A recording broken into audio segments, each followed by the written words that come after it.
Hai semuanya, apa kabar? Saya sukses bahagia selalu. Jangan lupa subscribe, like, bagikan channel ini dan berikan komentar-komentar Anda agar kami semakin bersemangat lagi dalam memberikan Anda konten-konten terbaik.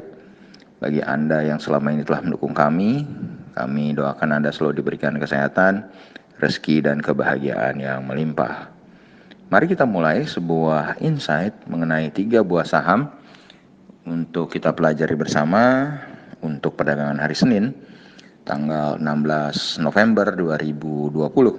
Perlu kami sampaikan bahwa ini hanya merupakan rekomendasi untuk kita belajar bersama menganalisa. Jadi bukan sebuah ajakan untuk membeli maupun menjual saham-saham yang kami rekomendasikan. Dan kami tidak bertanggung jawab atas segala hasil yang ditimbulkan oleh rekomendasi ini, baik segala keuntungan maupun segala kerugian. Anda bisa melihat hasil-hasil rekomendasi kami di Instagram kami di carakaya.id. Langsung saja kita mulai dengan saham yang pertama, saham dari sektor pertambangan, dari sektor mining, tepatnya di pertambangan batubara atau coal mining, dengan kode sahamnya adalah PTBA atau Bukit Asam Tbk. Bukit Asam Tbk hari ini diperdagangkan dengan ring sempit dari 2020 sampai dengan 2050 dan ditutup di 2040 yang tidak mengalami perubahan harga dari penutupan hari sebelumnya. Total transaksi yang terjadi di PTBA adalah 35,5 miliar. Dan price earning ratio untuk PTBA adalah 9,12. Jadi dengan rasio PE ini, price earning ratio ini yang masih di bawah 10, PTBA secara valuasi masih cukup murah. Market capital atau nilai pasar dari PTBA adalah 23,5 triliun. Jadi nilai kapitalisasi pasar untuk perusahaan BUMN ini cukup besar ya. Dan kalau kita lihat dari price range atau pergerakan harga bulanannya, PTBA bergerak dari 1935 sampai dengan 2100. Jadi harganya yang sekarang 2040 sudah cukup murah menurut saya. Kalau dari segi tahunan, di mana harga tertinggi tahunannya adalah 5 tahunannya dan 3 tahunannya adalah 5025.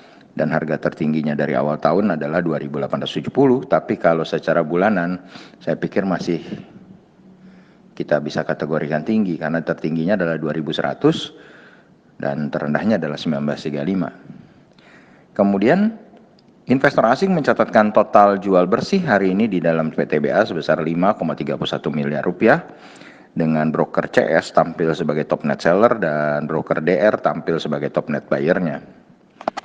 Dan bagi kami, PTBA adalah saham dengan support di 2030 dan resisten di 2160.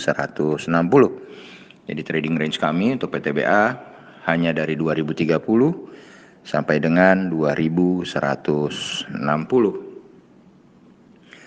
Lalu kita pindah ke saham yang kedua, saham dari sektor finance, yaitu Bank Permata Tbk atau kode sahamnya BNLI, yang hari ini juga ditutup sama dengan harga penutupan hari kemarin, yaitu 2260, dan juga bergerak sempit dari 2250 sampai 2300. Hari ini memang total transaksi yang terjadi di BNLI cukup sepi, hanya 895,88 juta. Price earning ratio BNLI juga sudah sangat terlalu besar, 110,6, dan market capitalnya atau nilai pasarnya adalah 63,38 triliun.